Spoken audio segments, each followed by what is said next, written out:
उस अख विच कजल दी केड़ी लोड़ ए जेड़ी अख विच वसदा तू ए। अखी रब तेरे वेखण कान बनाइयां तैथू नहीं परतावना मूह ए। ते अज हिक इकरार जवार चकर लगे हिजर दी मूल ना सूए। ते इंज यार तू सानू मिलदा रहो मेरा ठरदा रहे लू लू ए। ते मैथू ढलदी शाम आई वतन छुड़ाया तेरे बख्त दी शाम ना होवे। शाला यार साडे निखड़न दी गल मुल्क ते आम ना होवे। ते मैं तां डंग जिंदगी दे भोग बैसा तेरा नाम बदनाम ना होवे। ए हो सकदा है तेरे लगदियां दा लुकमान गुलाम ना होवे।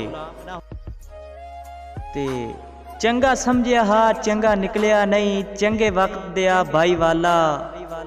चंगी नाल गरीब दे संगत निभाई है अख कमली दिया माही वाला। ते तेरा लापरवाही दा बन गया है बीमार दे जिगर ते छाला। जिद्दां तेरियां पूरियां हो जावन लुकमान दा रब रखवाला। ते शाला फुटन न काफले संगतां दे कदी विच परदेस दे जाके। पिछा वतन ते हटना भुल वैंदे अखियां दा नूर खड़ा के। ते कई विच सहरा दे रुल मरदन कई पिंदन कासा चा के। चंगे बंदे लुकमान ता जावन लग्या टुर वैंदन मुलक रवा के। ते बेली आप बनाया ही भज भज के दिला हुण पछतावा कर नहीं। ए वक्त हा पहले सोचण दा रख हौसला बिल्कुल डर नहीं। ते गल ठीक है यार सियाणियां दी कदी होंदी जेर जबर नहीं। जेड़े उगदन पौधे गमलियां विच ओ बनदे कतन शजर नहीं।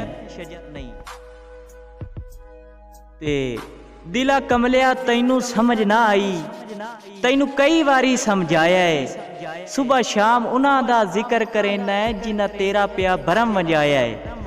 ते जेड़ा मुड़दा तेरा दुश्मन हा उन्हां उहा चंद संगत रलाया है। सारी उम्र हयात नू दिसदा रासी जेड़ा उन्हां चंद झाड़ विखाया है। ते अल्लाह मुल्क तू सोहनी अख दिती है डिठी कर पर मेहर वफा दी। इस अख च कितने दिल आबाद इन होवी खैर हजूर निगाह दी। ते अखी तिरछियां वेख के मार गतेना हई मौत इबरार दे बाद ही।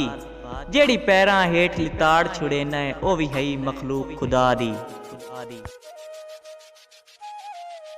ते बेल फर्ज जे फुटना पै जावे कदी निखड़ के शक्ल विखेसो। बहु अरसा मैथू वख रह के मेरे सबर ता ना आजमैसो। ते तुसी अहद वफा लजपाल जू हो एक मिन्नत मेरी मन लैसो। लुकमान मुदत दे रोंदे नू इस साल ता ईद करैसो। ए काई छड़ी है कसर जलील करन दी दिला तोए कुछ मैथे लाना है। तेरे पागल पांदे दोजक विच मैं के ताई सड़दियां राना है। ते तेरी वजह तू वेख ले दर्द दा दिल मेरा सहजिया बार डुलाना। जदों जी आया भी कोई नहीं यादा वत असां रोंदे शहर नू ढाणा। ते मजबूरियां चा निखड़ेंदियां हैं बस नाल निखड़दा कोई नहीं। सारी हरी हुई खेड है किस्मत दी दे ईद दे लड़दा कोई नहीं। ते लज मार छुड़ेंदी लजपाला नू बंदा हिजर च मरदा कोई नहीं। सारी सज्जन हयात एहसान चढ़ेंदे दे लांदियों चढ़दा कोई नहीं।